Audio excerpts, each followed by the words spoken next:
Seven সিস্টার্সের বিশেষ করে মণিপুরের বিদ্রোহীদের হাতে রকেট লঞ্চার, স্নাইপার আর M16, M4 এর মতো আমেরিকান অ্যাসল্ট রাইফেল। যেখানে পুরো রাজ্য জুড়ে ইন্টারনেট বন্ধ, সেখানে এই বিদ্রোহীরা ব্যবহার করছে ইলন মাস্কের স্টারলিংক ইন্টারনেট।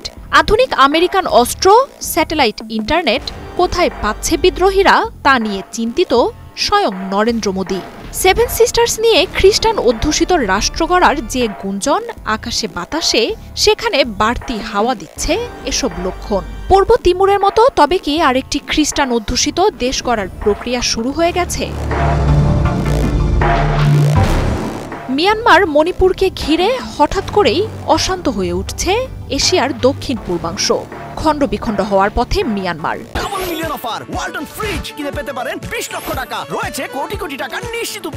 আসতে পারে রাখাইনে নতুন রাষ্ট্র প্রতিষ্ঠার ঘোষণা।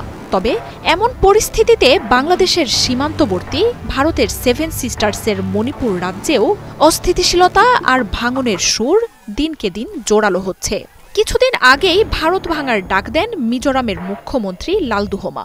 মোদী সরকার এসব তথ্য চেপে রাখার চেষ্টা করলেও বার্তা সংস্থা রয়টার্স সেভেন সিস্টার্স রাজ্য মণিপুর নিয়ে ভয় ধরানো তথ্য দিচ্ছে। উত্তাল মণিপুরের সাথে মিশছে মিয়ানমার থেকে আসা বিদ্রোহীরা।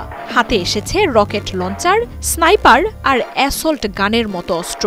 আর মণিপুরের এমন ভাঙনের পেছনে নাকি কাজ করছে খোদ যুক্তরাষ্ট্র। 1 বছরের বেশি সময় ধরে উত্তাল ভারতের মণিপুর রাজ্য। কুকি ও মেইতেই জনজাতির মধ্যে চলছে রক্তক্ষয়ী সংঘর্ষ। গেল বছরের মে মাস থেকে মণিপুরে শুধু সরকারি হিসেবেই মৃত্যু হয়েছে 260 জনের। ঘরবাড়ি ছাড়া আরও 60,000-এর বেশি বাসিন্দা। পরিস্থিতির নিয়ন্ত্রণে প্রায় লাখ খানেক সেনা নামিয়েছে মোদী সরকার। নভেম্বরে ভয়াবহ সহিংসতার পর নতুন করে 10,000 সহ 22,000 বর্গ কিলোমিটারের ছোট এই রাজ্যটিতে 67,000 সেনা মোতায়েন করা হয়েছে, যার সাথে 30,000 পুলিশের এক শক্তিশালী বাহিনী মিলে 1 লাখের বেশি আইনশৃঙ্খলা বাহিনীর এক বিশাল বহর তৈরি করেছে। তবে তাতে সহিংসতা কমছে না, বরং এখন মণিপুর পরিস্থিতি একেবারেই মোদীর নিয়ন্ত্রণের বাইরে চলে যাচ্ছে।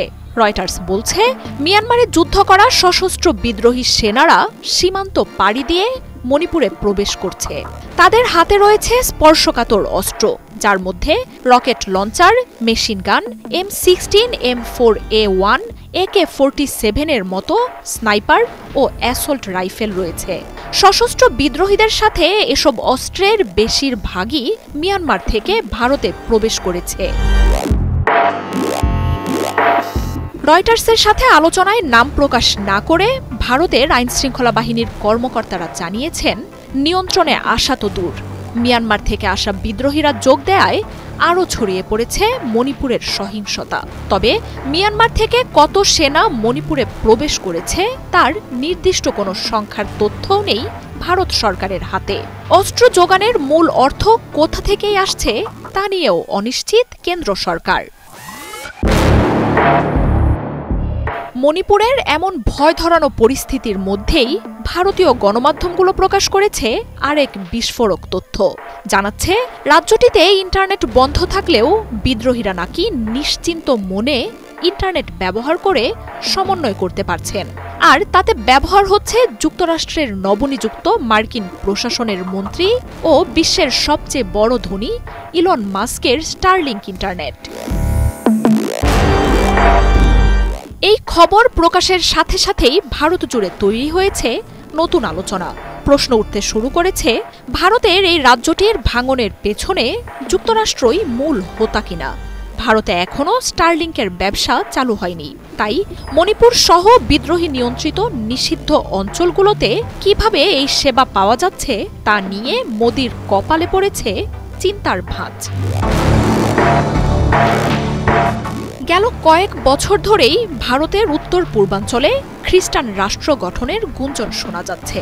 এতে মিয়ানমার ও বাংলাদেশেরও কিছু অঞ্চল নাকি পরিকল্পনাকারীরা যুক্ত করেছেন। কিছুদিন আগেই মিজোরামের মুখ্যমন্ত্রী লালদুহমা যুক্তরাষ্ট্রে এই রাষ্ট্র গঠনের ব্যাপারে আলোচনাও করে এসেছেন। বিশ্বের বিভিন্ন দেশ সফর করে বেড়ানো মোদি কেন 2 বছরেও নিজ দেশের রাজ্য মণিপুর সফর এড়াতে চাইছেন তা নিয়েও তৈরি হচ্ছে অস্পষ্টতা। এমন পরিস্থিতিতে মিয়ানমারের রাজ্যগুলো বিদ্রোহীদের নিয়ন্ত্রণে আসার তথ্য শোনা যাচ্ছে। এসব বিদ্রোহীদের সাথে যুক্তরাষ্ট্রের যোগাযোগ রয়েছে বলে গুঞ্জন রয়েছে। এমন পরিস্থিতিতে মিয়ানমারের সীমান্তবর্তী মণিপুরেও অস্থিতিশীলতা দিন দিন ছড়িয়ে পড়ছে। তাই ভারতের ভাঙন, নতুন খ্রিস্টান রাষ্ট্র গঠন আর এতে যুক্তরাষ্ট্রের জড়িত থাকার তথ্য কতটা সঠিক তা হয়তো আসছে দিনগুলোতেই স্পষ্ট হয়ে উঠবে। মার্জিয়া উপমা, ৭১।